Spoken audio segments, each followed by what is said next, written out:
Good morning, Chris. How are you doing today? Hey, morning, Aaron. I'm doing all right. How about yourself? Fantastic. Wow, what a weekend that happened over in Ukraine as well as Russia. I mean, Zelensky saying, hey, we're going to bring the war to you. And boy, they retaliated last night.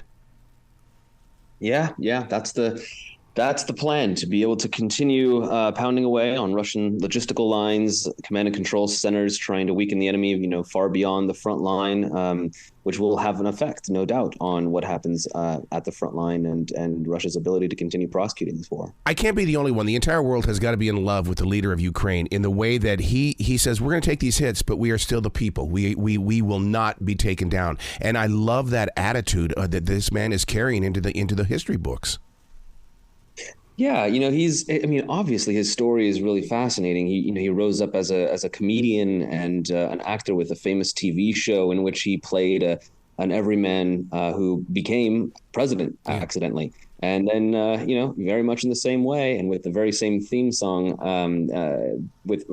used for his show, for his campaign, he became president in 2019 and was widely popular. And he campaigned on wanting to end this war and came in more of a guy looking for peace rather than becoming a military commander, essentially the commander in chief. Right. And funnily enough, after a couple years of his presidency, his popularity had waned quite a bit. And then Russia launched its full-scale invasion of Ukraine.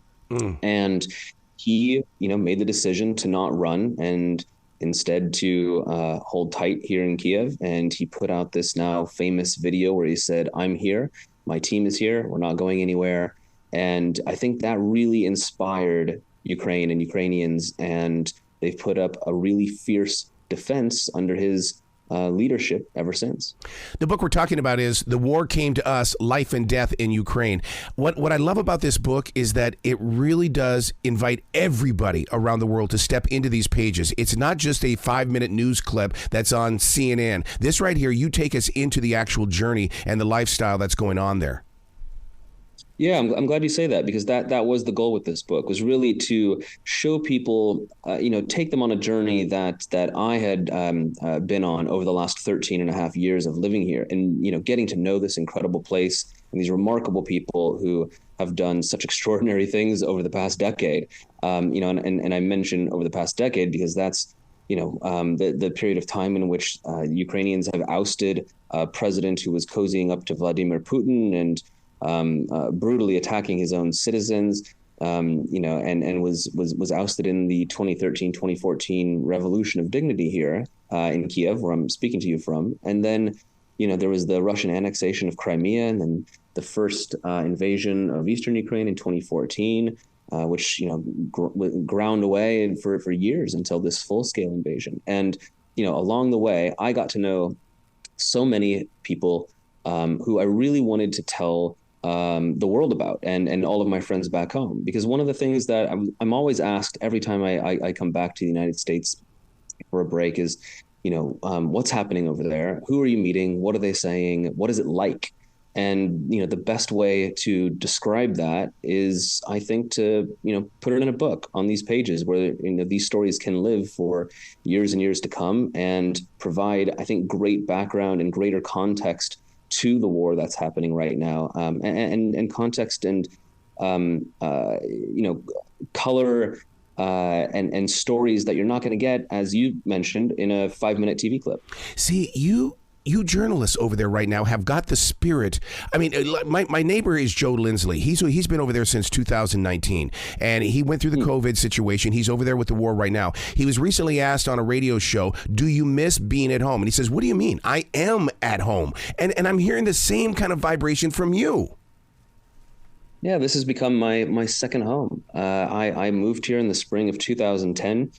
And first as a Peace Corps volunteer, and I worked here for 2 years, living in the eastern city of Bakhmut, which a lot of people might now recognize, unfortunately, because it was the location of the longest, most brutal battle that has been waged since Russia launched its latest invasion. And it's been completely destroyed. But there, I met a lot of really great people, and they welcomed me into their lives and their community. And I felt very much at home, even through at first a very difficult language barrier. But along the way, I found a way to fit in and to be useful, and got into foreign correspondence, which allowed me really to sort of bridge my true home, my birthplace, the United States, and my newly adopted home. Telling stories on both sides. They thought you were a spy. I mean, my God, how do you face the challenge of that and the anxiety that must have come with that? Sure. So at first there was a little bit of skepticism. What is this American doing all the way over here in eastern Ukraine, and not in the capital, Kiev, or even some of the other metropolises with million plus residents, but in this tiny little city of 70,000 people. I was not only the only American, I was the only Western foreigner who was living there at that time. And so there was a lot of skepticism. There were a few accusations of espionage, but people quickly got over it when they realized that as a volunteer, I was not paid very well. I was living very much like a local person, among them in a little old Soviet era apartment block. And over time, they came to trust me and to befriend me. I was working in schools and in the central library there. I got to know their children and to help them study English, write grant proposals, get money for various projects in the city. I took part in community organizations. And, eventually the spying accusations went away, and I just became Chris, one of their own.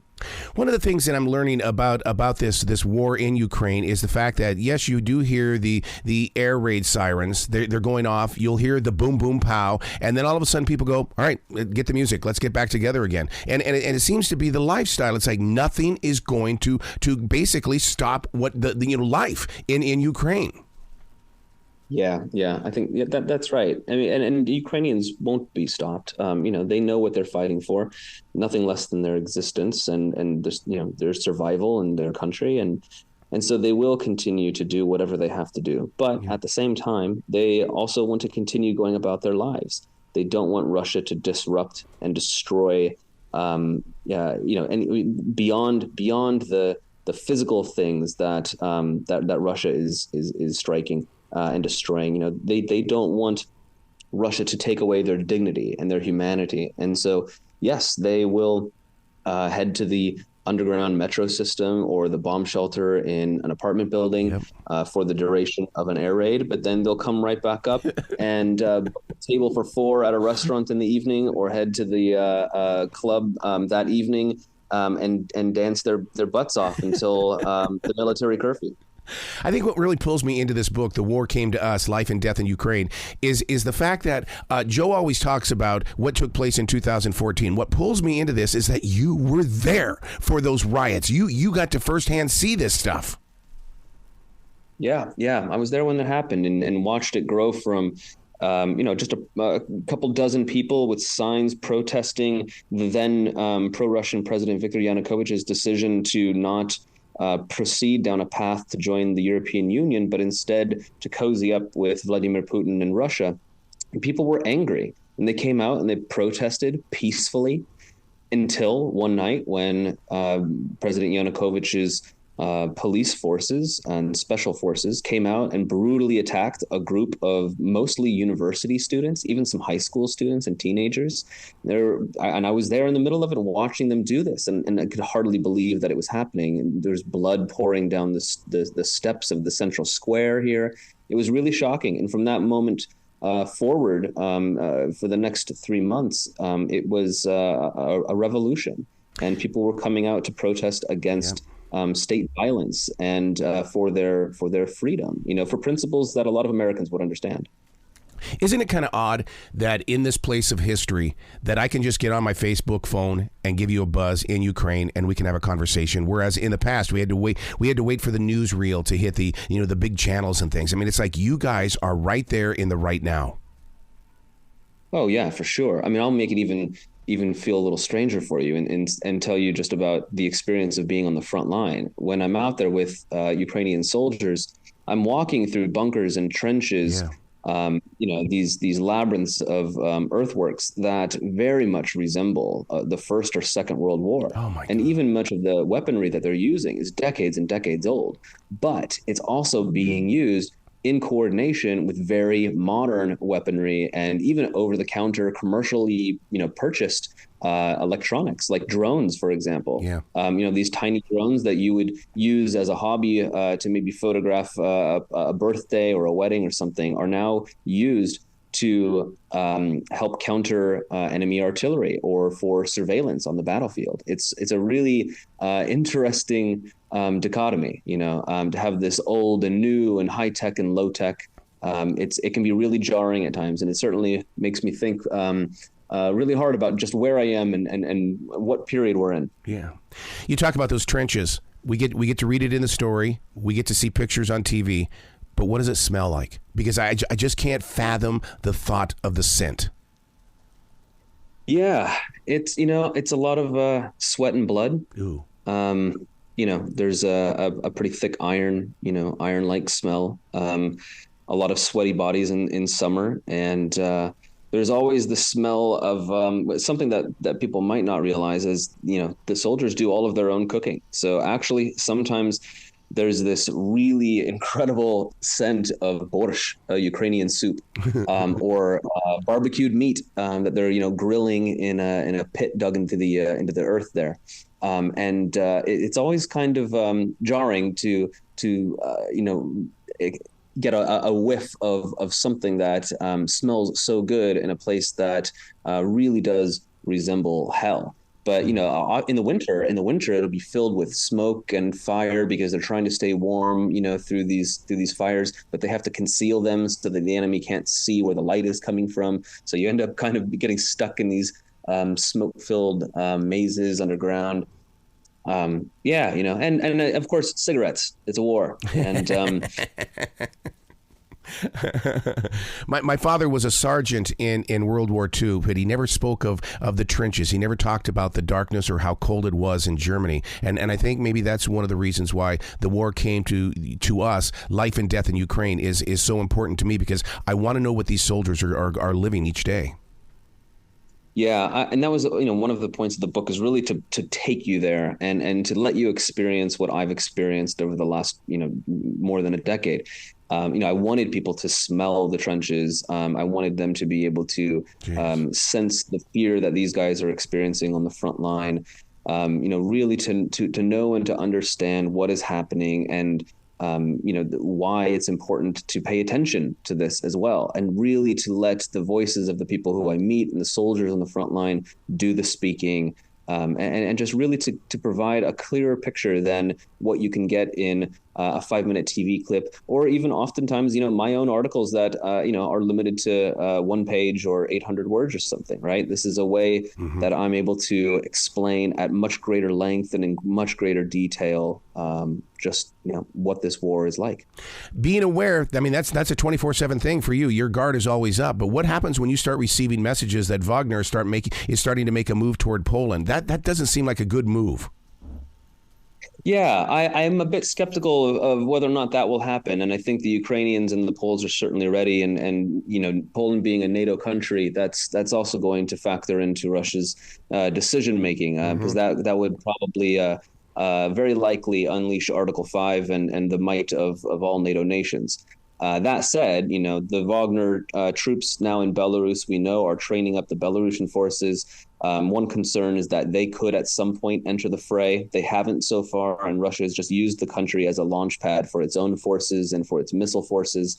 But Wagner training the Belarusians, this is something that could have an impact on the future if they are to be ordered by their leader, Alexander Lukashenko, to enter this fight on behalf of Russia, or to make it a fight of their own as well. But, for me, when I see something like that, whether it's Wagner making an advance on Moscow, or a massive Russian missile attack here in Kiev, or a major development on the front lines in eastern Ukraine, I am essentially, always ready to go. I keep a bag packed with everything I need in case of, needing to move very quickly from my location here in Kiev to another. My phone is always on, except for when I'm talking with you fine people. I'm always waiting for my editors to call and ask for a story or an update or a source of mine here in Kiev, to tell me, hey, look, I think you need to be paying attention to this, or this is about to happen. I think you need to be ready to move or need to be ready to write about it. It's a job that is 24/7. I am effectively always on call and on duty. Here's a spoiled American question for you. You're in the trenches. You've got your smartphone. How the hell are you keeping that battery charged up? Oh, with lots of external batteries. I carry a pack that's just loaded down with these 24-hour battery packs, or these large. I mean, they're essentially the size of a brick, and I can charge my phone upwards of 20 or 30 times. I can even charge my laptop, which I do carry in most cases a few times. So I'm always lugging around these batteries. And one thing I do, here's a pro tip from a correspondent in the field. Always change your iPhone to that low battery function, power saving mode, because that'll get you a few hours, and that really could mean the difference between having a flashlight if you've forgotten yours and not when it comes past sunset, and you're stuck in a trench with nothing but the moonlight. If Norman Rockwell were to do a portrait of you, would you be holding a writing instrument, or would you have that notebook right there in front of you at all times? Because how are you transferring what you're seeing through your eyes, through your heart, onto a page? Yeah, I'm a bit old school and a bit new school in a way. I still order in like the economy size packs these flip notebooks that are called, nice. I'm looking at one right now as I'm telling you about this because I've got them spread out all over my desk here. It's called the Professional Reporter's Notebook. And I ordered them by the dozens, and I've got dozens of them filled with stories from the past 13 years of living and reporting here.